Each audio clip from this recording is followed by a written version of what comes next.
मकर संक्रांति सूर्य के उत्तरायण होने की खुशी में मनाया जाने वाला महान पर्व है। इस दिन भगवान सूर्य धनु राशि से निकलकर मकर राशि में प्रवेश करते हैं। मकर संक्रांति पर स्नान और दान पुण्य का विशेष महत्व है। मान्यता है कि इस दिन किए गए दान का कई गुना फल प्राप्त होता है। इस दिन तिल, वस्त्र, कंबल, तेल, घी, खिचड़ी की सामग्री जैसे कि दाल, चावल, मटर आदि का दान करना शुभ माना जाता है। इस दिन घरों में खिचड़ी, पुलाव आदि खाने का भी प्रचलन है। साथ ही लोग इस दिन पतंग उड़ाते हैं और कई प्रतियोगिताएं आयोजित करते हैं।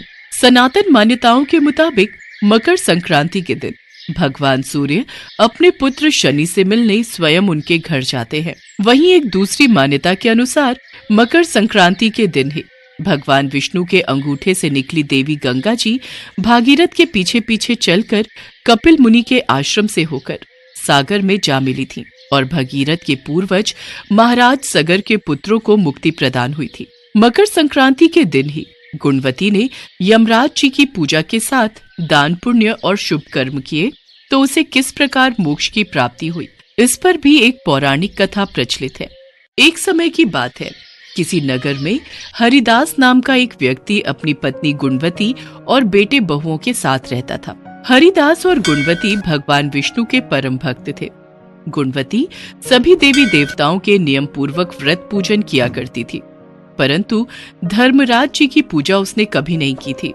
अतिथि सेवा से वो कभी भी पीछे नहीं हटती थी। इस प्रकार सदाचार तथा धर्म परायण से वो अपना जीवन व्यतीत कर रही थी। एक समय गुणवती मृत्यु को प्राप्त हो गई। धर्म कर्म के प्रभाव से यमदूत उसे आदर सहित धर्मराज के लोक में ले गए, जहां उसने देखा कि यमलोक के सिंहासन पर धर्मराज जी विराजमान हैं। साथ ही चित्रगुप्त भी वहीं बैठे हैं, जो मृत व्यक्तियों के पापों का लेखा जोखा धर्मराज को सुनाते हैं। यमराज के दूत गुणवती को बाहर ले आए, वहां ले गए। जैसे ही गुणवती ने धर्मराज को देखा, वो भयभीत होकर कांपने लगी और नीचे मुंह करके खड़ी हो गई। अब चित्रगुप्त जी ने धर्मराज जी को गुणवती के पाप और पुण्य का लेखा जोखा सुनाया। धर्मराज जी, गुणवती ने सदैव पूजा पाठ और धर्म कर्म में आस्था रखी है। गुणवती भगवान विष्णु की परम भक्त है। अच्छा, ये तो बहुत ही उत्तम बात है।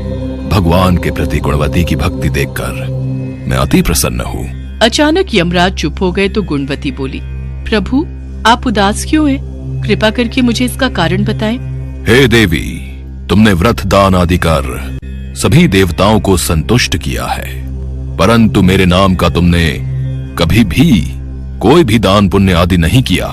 प्रभु मेरा अपराध क्षमा करें, मैं आपकी उपासना की विधि नहीं जानती थी। आप कृपा करके मुझे इसका कोई उपाय बताएं, जिससे मनुष्यों को आपकी कृपा का पात्र बनने का अवसर प्राप्त हो। मेरी पूजा के लिए सूर्य भगवान के उत्तरायण में जाते ही जो महापुण्य देने वाली मकर संक्रांति आती है, उस दिन से मेरी पूजा शुरू करनी चाहिए।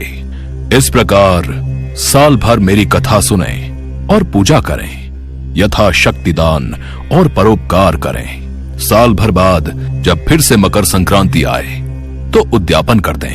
हे प्रभु, यदि ऐसी बात है तो मुझे आप फिर से संसार में वापस भेज दीजिए, जिससे मैं आपकी कथा का प्रचार कर सकूं, ताकि लोग आपकी पूजा और महत्व को जाने।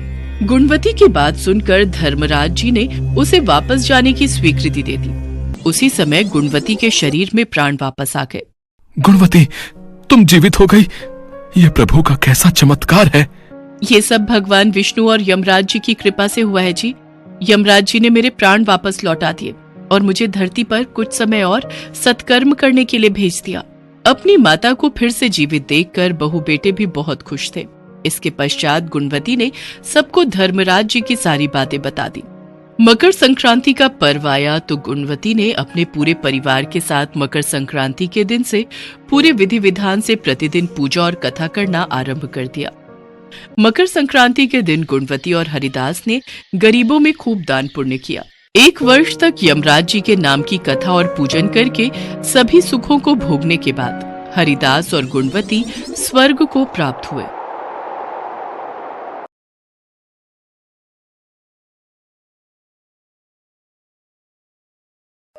मकर संक्रांति को हिंदू धर्म में विशेष महत्व प्रदान किया गया है। यह पर्व प्रत्यक्ष देव भगवान सूर्य को समर्पित है। भगवान सूर्य का धनु राशि से मकर में प्रवेश करना संक्रांति कहलाती है। ज्योतिष शास्त्र के अनुसार मकर संक्रांति के दिन सूर्य उत्तरायण होते हैं। इस दिन पर सूर्य दक्षिण की यात्रा समाप्त कर उत्तर दिशा की तरफ बढ़ते हैं। संक्रांति के दिन व्रत और दान का विशेष महत्व बताया गया है। कहते हैं कि इस दिन किया गया दान 100 गुना अधिक फल, इसलिए मकर संक्रांति के उत्सव पर तिल का दान किया जाता है। मकर संक्रांति व्रत विधि। मकर संक्रांति व्रत की चर्चा भविष्य पुराण में भी मिलती है। भविष्य पुराण के अनुसार सूर्य के उत्तरायण होने पर संक्रांति व्रत करने की मान्यता है। इस व्रत में संक्रांति के पहले दिन एक बार भोजन करने के बारे में बताया गया है। संक्रांति के दिन तेल और तिल मिश्रित जल से स्नान करना चाहिए। इसके बाद सूर्य देव की स्तुति करनी चाहिए। इस दिन तीर्थों में गंगा स्नान और दान करने से पुण्य प्राप्ति होती है। ऐसा करने से मोक्ष की प्राप्ति होने की मान्यता है। संक्रांति के पुण्य अवसर पर अपने पितरों का तर्पण और ध्यान करना पुण्य फलदायी माना गया है। मकर संक्रांति की कथा और विधि का वर्णन भविष्य पुराण में भी मिलता है। भविष्य पुराण के अनुसार हम आपको मकर संक्रांति व्रत कथा और विधि बता रहे हैं। मकर संक्रांति व्रत कथा 1। पुराणों में जो कथा वर्णित है उसके अनुसार मकर संक्रांति के दिन भगवान सूर्यदेव अपने पुत्र शनि से मिलने उनके घर जाते हैं। चूंकि शनि मकर राशि के देवता हैं, इसी कारण इसे मकर संक्रांति कहा जाता है। इसके अलावा संक्रांति की कथा के विषय में महाभारत में भी वर्णन मिलता है। महाभारत में वर्णित कथा के अनुसार महाभारत युद्ध के महान योद्धा और कौरवों की सेना के सेनापति गंगापुत्र भीष्म पितामह को इच्छा मृत्यु का वरदान प्राप्त था। अर्जुन के बाण लगने के बाद उन्होंने इस दिन की महत्ता को जानते हुए अपनी मृत्यु के लिए इस दिन को निर्धारित किया था। भीष्म जानते थे कि सूर्य दक्षिणायन होने पर व्यक्ति को मोक्ष प्राप्त नहीं होता और उसे इस मृत्यु लोक में पुनः जन्म लेना पड़ता है। महाभारत युद्ध के बाद जब सूर्य उत्तरायण हुआ, तभी भीष्म पितामह ने प्राण त्याग दिए। मकर संक्रांति व्रत कथा 2। एक धार्मिक मान्यता के अनुसार संक्रांति के दिन ही मां गंगा स्वर्ग से अवतरित होकर राजा भगीरथ के पीछे पीछे कपिल मुनि के आश्रम से होती हुई गंगा सागर तक पहुंची थी।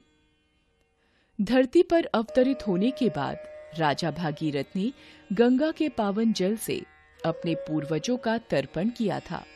इस दिन पर गंगा सागर पर नदी किनारे भव्य मेले का आयोजन किया जाता है। मकर संक्रांति व्रत कथा 3। शास्त्रों में वर्णित एक अन्य कथा के अनुसार माता यशोदा ने संतान प्राप्ति के लिए मकर संक्रांति के दिन व्रत रखा था। इस दिन महिलाएं तिल, गुड़ आदि दूसरी महिलाओं को बांटती हैं। ऐसा माना जाता है कि तिल की उत्पत्ति भगवान विष्णु से हुई थी, इसलिए इसका प्रयोग पापों से मुक्त करता है। तिल के उपयोग से शरीर निरोगी रहता है और शरीर में गर्मी का संचार होता है।